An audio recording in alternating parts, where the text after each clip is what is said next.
हमारे साथ आज खास तौर पे जुड़ रहे हैं शेर खान बाई पीएनपी परिभाष से गौतम कालिया सर। गौतम जी, बहुत बहुत स्वागत आपका। अच्छा लग रहा है एक बार फिर से आपसे जुड़कर। और आज है विमेन वेंसडे, तो बिना किसी देरी के पहली जो हमारी दर्शक हैं उनको शामिल करते हैं। आकांक्षा तिवारी हमारे साथ इस वक्त बनी है। आकांक्षा, बहुत बहुत स्वागत। कहाँ से बात कर रही हैं, पहले तो ये बताइए। नमस्ते सर, मैं भोपाल से बोल रही हूँ। अरे वाह, भोपाल मध्य प्रदेश। बताइए आकांक्षा जी, क्या करती हैं आप और निवेश को लेकर आपकी क्या तैयारी है? सर, मैं पुलिस में हूँ और अरे वाह। जी सर, 1 साल से सर मैं पराग पारिक फ्लेक्सी ग्रोथ में इन्वेस्ट कर रही हूँ सर। 1 लाख सेव हो चुका है उसमें लगभग। 5,000 रुपये महीने मैं इसमें डालती हूँ। और सर अभी 2 महीने पहले मैंने HDFC defence fund direct growth का बहुत यूट्यूब में देखा था, तो मैंने अच्छा, उसमें 10,000 रुपये महीना इन्वेस्ट करना स्टार्ट कर दिया था। 2 महीने बस हुए हैं। ठीक है। और Nippon India small cap fund direct growth में मैं पिछले महीने से 3,000 रुपये महीने डाल रही हूँ। ठीक है। और सर मेरा लक्ष्य है कि जब मैं 15-20 साल के बाद मुझे इतनी सैलरी मतलब इतना अमाउंट हो जाए कि मेरी एक 2 lakh 3 lakh per month income बनने लगे। चलिए, मतलब जैसे मैं बहुत SWP करूँ तो। बहुत बहुत जी बेहतर। सर। और वाकई जी सर। सबसे बड़ी बात कि इस तरह से निवेश को आपने आगे बढ़ाया है, उसको कुछ लक्ष्य से जोड़ा है, यहाँ तक कि आप बहुत क्लियर हैं कि आपको इस निवेश से क्या क्या चीज़ें चाहिए। गौतम सर, सवाल और तमाम डिटेल्स आपके पास पहुंच गई हैं। अगर कोई और आपको लग रहा है कि इसमें कुछ जानकारी और चाहिए तो आप पूछ सकते हैं आकांक्षा से, अदरवाइज उनके सवाल का जवाब दें। जी, तो आकांक्षा, जो आप करना चाहती हैं, अच्छा है कि आप शुरुआत की है आपने, मगर ये ध्यान में रखिए, जैसे आपने बोला 15-20 साल का समय लगता है अपना मूल्य बनाने में। हमने आपके लिए कैलकुलेशन की थी, तो आपका 25 साल में 3.76 करोड़ बन जाएगा अगर आप 20,000 पर मंथ पैसा डालें, निवेश करें और आपको 12% का रिटर्न मिले हर साल। तो ये मूल्य बन सकता है आपका 3.76 करोड़, जो जितनी की आप उम्मीद कर रहे हैं, जो आप बोल रहे हैं कि 3 करोड़ प्लस तो आपको चाहिए, तो ये बन सकता है। अब रही आपके फंड्स की बात, देखिए आपने अभी सिर्फ 1-2 महीने ही निवेश जारी किया है। तो मैं ये कहूँगा कि आप एक पोर्टफोलियो बनाइए जो 15-20 साल तक चल सके, जिसमें फंड्स का एलोकेशन ऐसा हो कि मार्केट के उतार-चढ़ाव से आपको ज़्यादा दिक्कत भी ना आए और थोड़ा रिस्क भी कम हो। तो मैं ये कहूँगा कि 2-3 स्कीम्स मैं बताता हूँ जो जिसमें आप निवेश शुरू कर सकते हैं। तो आईसीआईसीआई प्रूडेंशियल ब्लू चिप है, उसमें आप टारगेट करिए कि आप 6,000 रुपए महीने का डालें। कोटक इमर्जिंग इक्विटी फंड है, उसमें भी आप 2,000 का मूल्य डालें हर महीना। निपॉन इंडिया स्मॉल कैप में जिसमें आपका चल रहा है 3,000, उसको जारी रखिए। पराग पारिक में जो आप 5,000 डाल रहे हैं, उसमें आप 1,000 रुपए और बढ़ा के 6,000 कर सकते हैं पराग पारिक फ्लेक्सी कैप में। एचडीएफसी डिफेंस फंड जो है वो थीमेटिक फंड है। मैं ये कहूंगा कि थीमेटिक फंड में 10,000 महीने का मूल्य बहुत ज्यादा है, तो दूसरे स्कीम जो मैंने बताए उसमें ये मूल्य शिफ्ट कर दें। और मेरे एसेट ग्रेड कंज्यूमर करके है, वो एक थीमेटिक फंड है, वो ज्यादा ब्रॉड बेस्ड है। डिफेंस फंड थोड़ा सा नैरो फोकस है, तो उसमें आप 3,000 रुपए का मूल्य डाल सकते हैं। तो ऐसे आपका 20,000 का मूल्य बन सकता है। आकांक्षा, आप इस जवाब से संतुष्ट हैं या कुछ और आपको जानना हो तो आप पूछ सकती हैं। सर मुझे 2 क्वेश्चन और जानने हैं। जी मैं ये जानना चाह रही हूँ कि HDFC defence fund direct growth को मैं टोटल क्लोज करवा दूं? जी गौतम जी, बताएं। हाँ, एचडीएफसी फंड को आप क्लोज कर सकते हैं। अभी जो मूल्य डाल दिया उसको आप छुए ना। जो महीने का 10,000 डाल रहे हैं वो ये दूसरे फंड्स में डालना जारी कर दीजिए। दूसरा सवाल आपका। एक और चीज पूछना चाहती हूँ मैं सर। इसी महीने से पॉलिसी बाजार से सर मैंने निफ्टी 500 मोमेंटम 50 फंड, ये मैक्स लाइफ का था ऑनलाइन सेविंग प्लान, इसमें बच्चे के लिए सर 5,000 रुपए डालने का सोचा है और 5,000 मतलब मैंने डाल दिया है। और ये 5 साल के लिए जमा करना है और फिर जब बच्चा 20 साल का होगा तो ये बंद हो जाएगा ये प्लान। तो ठीक ये है, ठीक है सर कि इसको जारी रखना है कि सर इसको क्लोज करवा दूं मैं? ठीक है। गौतम सर बताएं, जी। क्या राय है आपकी? कहूंगा कि उसमें और पैसा ना डालें। मोमेंटम फंड जो कैटेगरी है उसमें रिटर्न बहुत अच्छा आया है पिछले 3-4 साल में वैल्यू स्ट्रैटेजी के मुकाबले। तो इसलिए आप शायद पिछला परफॉर्मेंस देख के आप उसमें निवेश कर रहे हैं, मगर वो थोड़ा ज्यादा एग्रेसिव है। मोमेंटम का मतलब ये है कि जब मार्केट तेजी में होती है तो वो स्टॉक्स ज्यादा तेज भागते हैं, जब मार्केट की मंदी होती है तो वो स्टॉक्स ज्यादा गिरते हैं। तो ये चीज अभी आपका आप ज्यादा रिस्क ले रहे हैं वो उसमें निवेश करके, इसलिए मैंने जो फंड्स बताए वो उसमें आप निवेश करें। आपके तमाम सवालों के जवाब गौतम जी ने दे दिए। अगली कॉलर को अपने साथ जोड़ते हैं। नीतू हमारे साथ इस वक्त चर्चा में शामिल हो रही हैं। नीतू जी नमस्कार, कहां से बात कर रही हैं? नमस्कार सर, मैं गाजियाबाद से बात कर रही हूँ। एनसीआर गाजियाबाद से मैं बात जी कर जी रही जी हूँ। जी, बताइए कैसा है माहौल अभी? बीच में बड़ी गर्मी वर्मी थी, बारिश वारिश की कुछ फुहारें पड़ी हाँ, हैं? बारिश आजकल रोजाना बारिश हो रही है तो मौसम को एंजॉय कर रहे हैं हम लोग। बहुत बढ़िया, बहुत बढ़िया। और नीतू जी मेरे को बताइए थोड़ा सा ये जानना था कि मैंने इन फंड्स में निवेश करा हुआ है, आप ये जी देख रहे होंगे। तो मुझको जैसे मैंने मेरा मोस्टली वो स्मॉल कैप फंड में है। तो जैसा आजकल सुनने में आ रहा है कि बाजार डाउन या वो, लेकिन मेरा ये लॉन्ग टाइम उसके लिए है। मुझे 5 साल कोई इसमें ऐसा नहीं है कि मुझे कुछ करना है। ठीक है, तो मैं जानना चाह रही थी कि जो मेरा इन फंड्स में निवेश है ये सही है या इसमें मुझे कुछ चेंज करना चाहिए। ठीक है। आपने 11-12 फंड ले रखे हैं जितना मैं देख पा रहा हूँ। हाँ, मैंने ये वैसे काफी स्टडी करके मैंने ये फंड चूज करे हैं। जी जी जी जी, चलिए ठीक है। लेकिन जी। आमतौर पे नीतू जी सलाह ये दी जाती है कि ज़्यादा फंड्स जो है ना उसमें एक ओवरलैपिंग की समस्या हो जाती है। जब आप कई सारे फंड्स में जाएंगे तो ये एक बहुत बड़ा चैलेंज होता है। तो खैर गौतम जी उसके बारे में बेहतर बता पाएंगे। गौतम जी बताइए क्या सलाह होगी नीतू को? 12 फंड्स हैं और तमाम डिटेल्स आपके पास हैं। जी, तो नीतू जी ये बात तो सही है कि ज्यादा अगर फंड होते हैं तो फिर थोड़ी सी तकलीफ हो जाती है ट्रैक करने, मॉनिटर करने में। और एक चीज जो हम बोलते हैं ओवर डाइवर्सिफिकेशन, आपको पता नहीं एक्चुअली आपका कितना डाइवर्सिफिकेशन है, क्योंकि काफी स्टॉक्स कॉमन रहते हैं स्कीम्स में, तो ज्यादा फंड्स की जरूरत नहीं है। तो अभी के लिए मैं यही कहूंगा कि जो मेन प्रॉब्लम जैसे आपने बोला वही है कि आपका स्मॉल कैप में एक्सपोजर ज्यादा है। तो मैं वही कहूंगा कि आप अपना स्मॉल कैप में एक्सपोजर कम करें। तो जैसे आपके पास क्वांट स्मॉल कैप फंड में 7,23,000 है, उसमें वो आप शिफ्ट कर सकते हैं लगभग आधा आईसीआईसीआई प्रूडेंशियल ब्लू चिप में, और थोड़ा सा आप शिफ्ट कर सकते हैं क्वांट फ्लेक्सी कैप फंड में। तो लगभग मैं बोलूंगा कुछ 1.5 लाख के आसपास आप क्वांट फ्लेक्सी कैप में शिफ्ट कर दीजिए, और 3.5 लाख के आसपास आप आईसीआईसीआई प्रूडेंशियल ब्लू चिप में शिफ्ट कर दीजिए।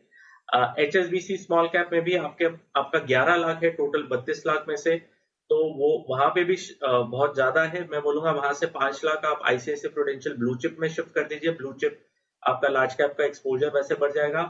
और 2 लाख 2.5 लाख के आसपास आप पराग पारिक फ्लेक्सी कैप में शिफ्ट कर दीजिए, जिससे आपका फ्लेक्सी कैप का एक्सपोजर बढ़ जाए। और एक्सिस ब्लू चिप फंड की जगह हमारा preference ICICI prudential blue chip fund है, तो वो पूरा मूल्य जो 2,13,000 है वो आप वहां पे शिफ्ट कर दीजिए। तो इससे आपका लार्ज कैप का एक्सपोजर भी बढ़ जाएगा, फ्लेक्सी कैप का एक्सपोजर बढ़ जाएगा, जिससे फंड मैनेजर को फ्लेक्सिबिलिटी रहे कि वो स्मॉल कैप में कितना डालें और लार्ज कैप में कितना डालें। और आपका ओवरऑल स्मॉल कैप में जो कुछ 18-19 लाख का ये 2 फंड्स में एक्सपोजर है वो भी कम हो जाएगा। कोई और दुविधा मन में? वैसे तो सलाह दे दी गई आपको। कौन सी दुविधा है? जैसे ये मैंने एक्सिस ब्लू चिप में ये 5 साल से फंड में इसमें कोई बढ़ोतरी हुई नहीं है। एक्सिस ब्लू जी जी जी चिप में तो इस फंड से मैं निकाल लूं पैसा? जी, बताइए गौतम सर। जी, मैंने वही बोला कि एक्सिस ब्लू चिप से हटा के आईसीआईसीआई प्रूडेंशियल ब्लू चिप में डाल दीजिए। ठीक है, चलिए नीतू जी सलाह आपको मिल चुकी है। और आप इस सलाह में कुछ ऐसी चीज़ जो आप नहीं नोट कर पाई हैं तो आप इसे रिविजिट कर सकती हैं। ये पूरा शो हम यूट्यूब पर दोबारा डालेंगे, जहां पर आप अपने सवाल पर जाकर आप तमाम बातें दोबारा नोट कर सकती हैं। आगे भी आपके मन में कोई दुविधा हो तो ज़रूर हमें कॉल कीजिए, हम आपकी मदद करेंगे। चलिए बढ़ते हैं आगे। सुदीप्ता का सवाल लेते हैं। सुदीप्ता हमारे साथ इस वक्त बनी हुई हैं। सुदीप्ता कहाँ से बात कर रही हैं? मैं कोलकाता से बात कर रही हूँ। जी, कोलकाता थोड़ा माहौल तो ठीक हुआ है अभी, हाल फिलहाल बड़ी वहाँ पे टेंशन चल रही थी। आप ठीक हैं? आप लोग को कोई असुविधा तो नहीं हुई? नहीं नहीं, अभी तो कोई प्रॉब्लम नहीं है, अब सिचुएशन कंट्रोल में है, जी थोड़ा जी जी जी। पीसफुल है। सुदीप्ता करती क्या हैं आप? मैं एक टीचर हूँ। अरे वाह, चलिए बहुत बड़ा काम, और टीचर्स का जो स्थान है हमारे समाज में, हमारे जीवन में बहुत ऊपर होता है। तो सुदीप्ता क्या पढ़ाती हैं आप? मेरा रीजनल लैंग्वेज बंगाली है, तो अरे वाह, बंगाली पढ़ाती हूँ। अरे वाह, बड़ी प्यारी जुबान है बंगाली, और ख़ास तौर पे बंगाल लिटरेचर, म्यूज़िक, सिनेमा, इन सब के लिए जाना जाता है। सत्यजीत रे की धरती है, रविन्द्रनाथ टैगोर की धरती है, और बहुत सारी बातें, रविंद्र संगीत वहाँ घर घर में सुना जाता है। सुदीप्ता, हमें बताइए कि हम आज आपकी मदद किस तरह से कर सकते हैं? हाँ, तो मैं 1 साल से 1.5 ईयर से SIP कर रही हूँ। जी। तो मेरे अगले 20 साल तक SIP करने का प्लान है, और मेरा जो गोल है वो 2 ईयर रिटायरमेंट कॉर्पस जनरेट करना। जी। तो सर, मेरा क्वेश्चन ये है, जो मैं मेरा प्रोफाइल पोर्टफोलियो तो आप लोगों के पास भेजे बिल्कुल है, बिल्कुल बिल्कुल। तो क्या इस प्रोफाइल पोर्टफोलियो में कुछ चेंजेस करने की जरूरत है कि ठीक ठाक है, यही जानना था मुझे। बिल्कुल बिल्कुल बिल्कुल, तो बिल्कुल मदद करेंगे।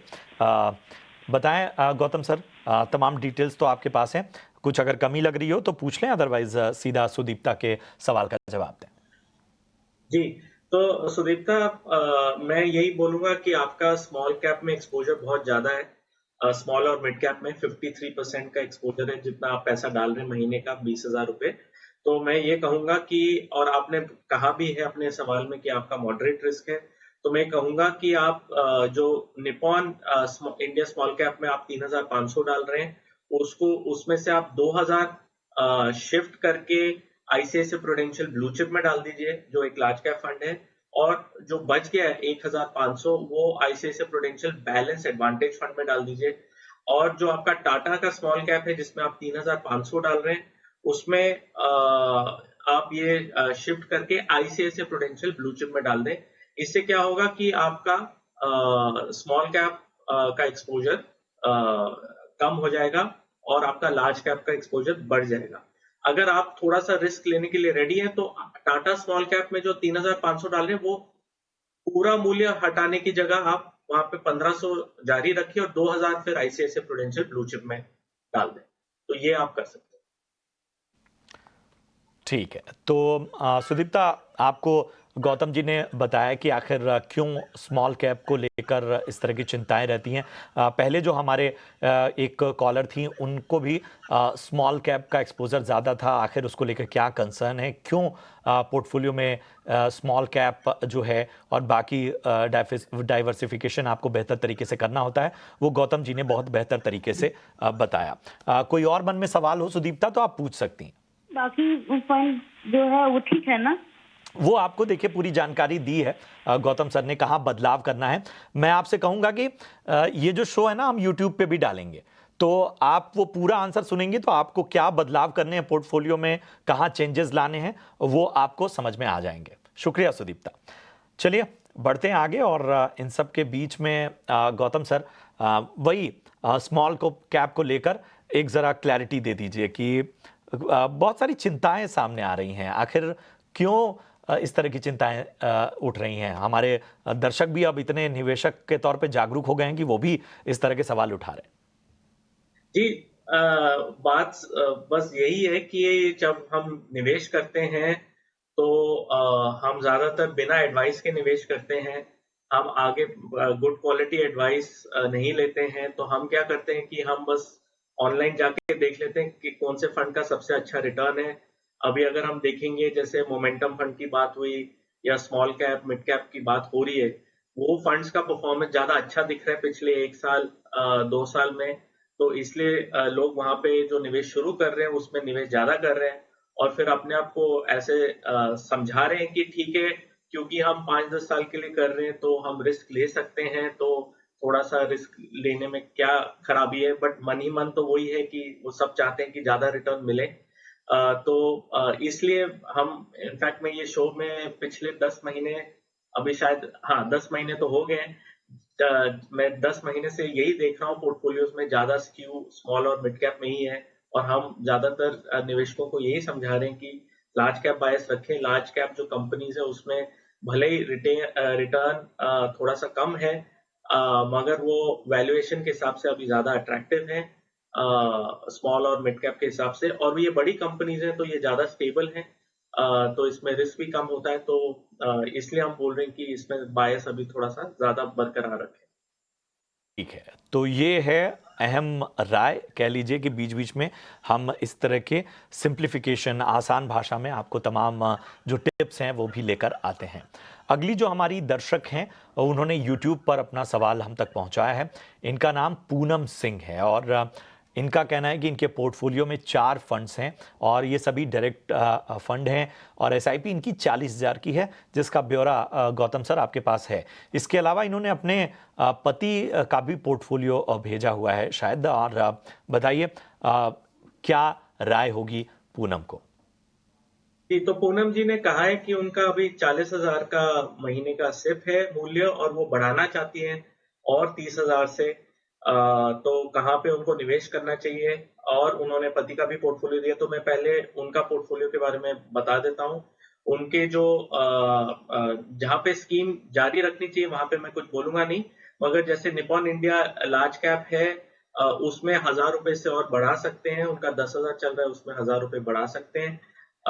ये क्वांट का जो इनका मिड कैप है, मैं वहां पे बोलूंगा थोड़ा सा घटा दें, 10,000 की जगह कम कर दें, 7,000 कर दें। SBI मैग्नम मिड कैप 10,000 से 7,000 यहाँ पे भी घटा दें, तो इनका ओवरऑल मिड कैप का एक्सपोजर थोड़ा सा कम हो जाएगा। और उसकी जगह मैं बैलेंस एडवांटेज ऐड करूंगा, क्योंकि उन्होंने समझाया है कि वो डिफेंसिव हैं, वो मॉडरेट रिस्क एपिटाइट है, वो एग्रेसिव नहीं खेलना चाहती हैं। तो ICICI prudential balance advantage fund में 17,500 और HDFC बैलेंस एडवांटेज फंड में 17,500। इससे इनका बैलेंस एडवांटेज में 50% का एलोकेशन बढ़ जाएगा। तो इसी तरीके से उनका 70,000 का मूल्य बन जाता है हर महीना सिप का। अब आते हैं इनके हस्बैंड के पोर्टफोलियो में। हस्बैंड के पोर्टफोलियो में भी उन्होंने यही बोला है कि वो ज्यादा रिस्क नहीं लेना चाहती।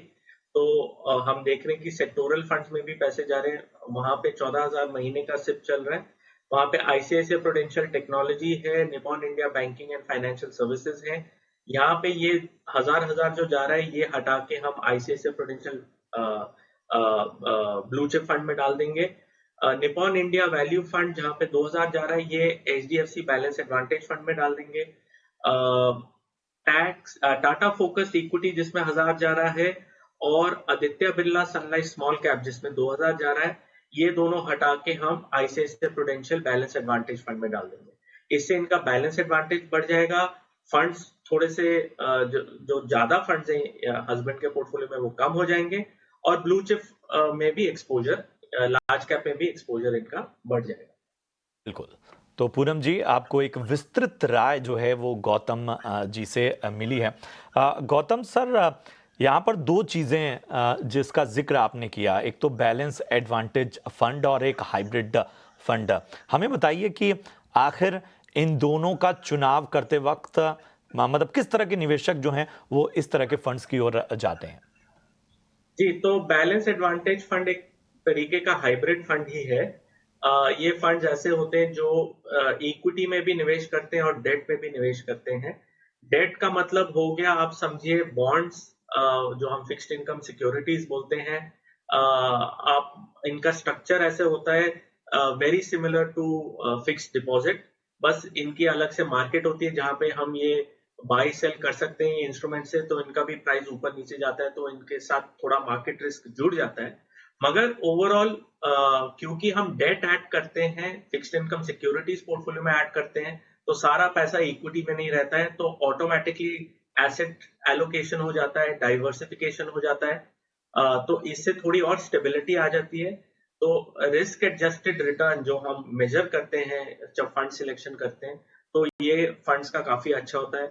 आज की डेट में हम सब बात कर रहे हैं इंटरेस्ट रेट कम होने की, तो इंटरेस्ट रेट कम होने से अच्छा है कि आपका डेट का एक्सपोजर हो, क्योंकि आपको फिर कैपिटल गेन्स बेनिफिट भी मिलता है उसमें। तो इसलिए बैलेंस एडवांटेज फंड, स्पेशली अगर आप मॉडरेट रिस्क प्रोफाइल के हैं या कम रिस्क लेना चाहते हैं मगर इक्विटी एक्सपोजर फिर भी चाहिए, तो ये एक कैटेगरी ऑफ फंड्स है जिसमें आप निवेश जरूर करिए। तो ये एक कह सकते हैं कि थोड़ी और क्लियर पिक्चर यहाँ पर नज़र आती हुई बैलेंस एडवांटेज फंड को लेकर। चलिए अगला सवाल लेते हैं। शिवांगी हमारी एक दर्शक हैं जिन्होंने यूट्यूब पर सवाल भेजा है।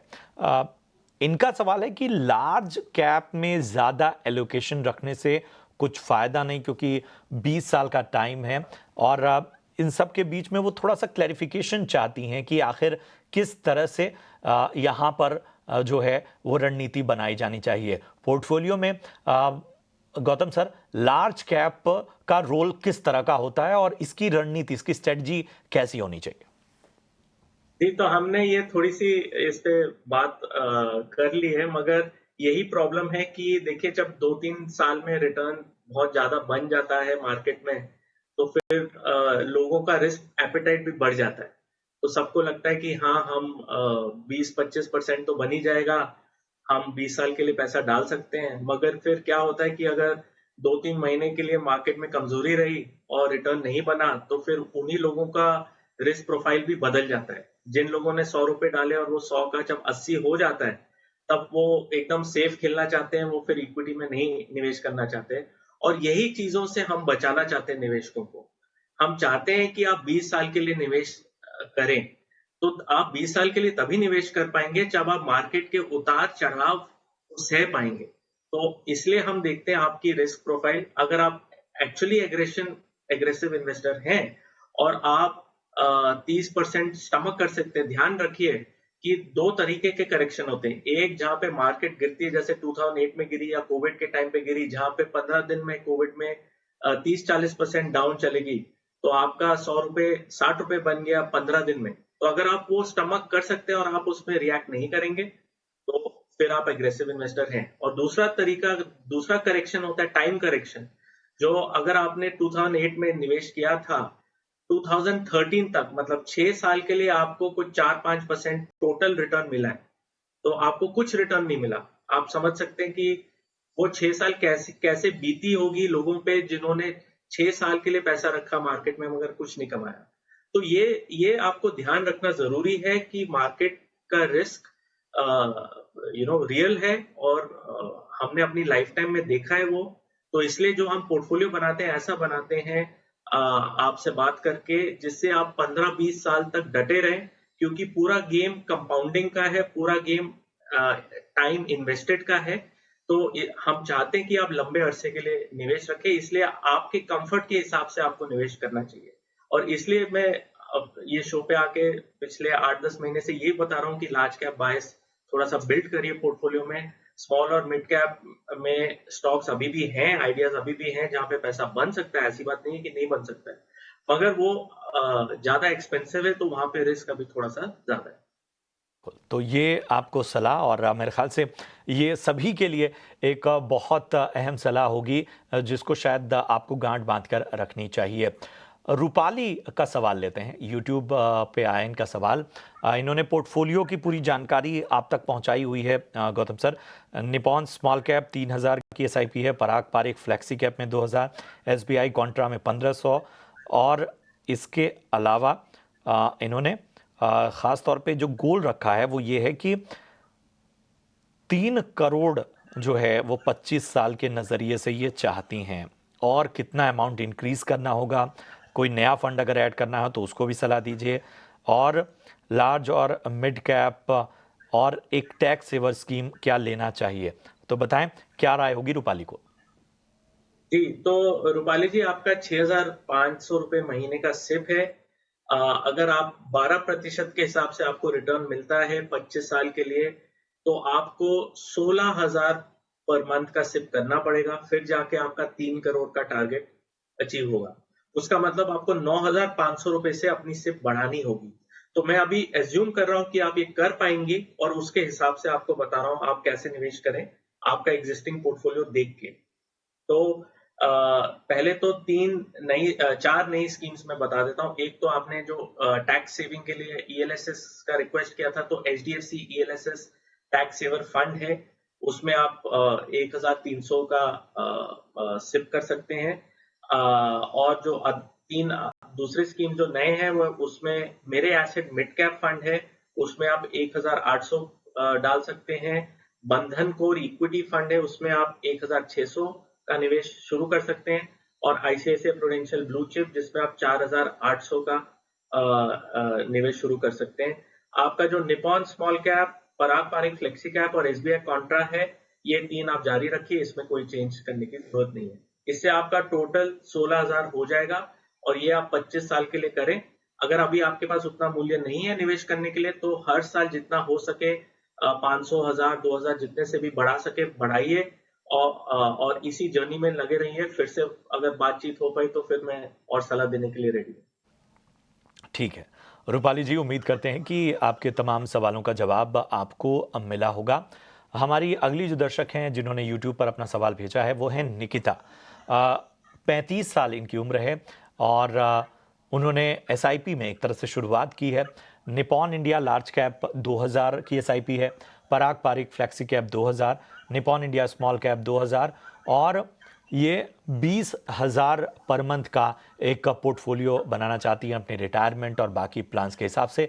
बाकी जानकारी गौतम सर उन्होंने आपको दी हुई है। कुछ और भी इनके सवाल हैं जो हमने आप तक पहुंचाए हुए हैं, बताइए क्या राय होगी। जी, तो निकिता जी अगर आप सुन रही हैं तो आपकी जो 3 स्कीम्स हैं जहाँ पे 2-2 हज़ार आप डाल रही हैं वो अच्छी हैं, वो जारी रखिए। उसमें इनफैक्ट मैं बोलूंगा थोड़ा मूल्य बढ़ा दें, क्योंकि आप 14,000 और बढ़ाना चाहती हैं। तो निपॉन इंडिया लार्ज कैप में जो 2,000 है उसमें आप 4,000 और डाल दें तो आपका 6,000 रुपए हो जाएगा मंथली सिर्फ वहां पे। आपका निपॉन इंडिया स्मॉल कैप में जो 2,000 है वो जारी रखिए, उसमें और कुछ बढ़ाइए मत। पराग पारिक फ्लेक्सी कैप में जो 2,000 है उसमें 1,000 रुपए और बढ़ा दीजिए तो वो 3,000 का हो जाएगा। और अभी मैं आपको न्यू स्कीम्स बता रहा हूँ जो पोर्टफोलियो में ऐड कर दें। बंधन कोर इक्विटी में 3,000, मेरे एसेट मिड कैप में 3,000 और HDFC फ्लेक्सी कैप में 3,000। इससे आपका पोर्टफोलियो 20,000 का बन जाएगा और इसमें आप जारी रखिए निवेश लंबे अरसे के लिए, जिससे आपका कंपाउंडिंग का फायदा हो जाए। ठीक है, तो निकिता आपको बेहतर सलाह मिल चुकी है। तमाम बातों को अगर आप रिविजिट करना चाहती हैं तो YouTube पर भी आप रिविजिट कर सकती हैं। यहाँ मैं एक बार फिर से गुजारिश करूँगा, विमेन वेंसडे यानी ख़ास तौर पे महिला निवेशकों का शो है, तो आप अपने सवाल हमें जितनी ज़्यादा मात्रा में भेज सकती हैं ज़रूर भेजिए। हम लगभग सारे सवालों को शामिल करते हैं। ज़रिया हमने आपको बताया था, आप अपना सवाल हमें इस नंबर पर व्हाट्सएप कर सकती हैं या आप हमें वीडियो बनाकर भी अपना सवाल भेज सकती हैं।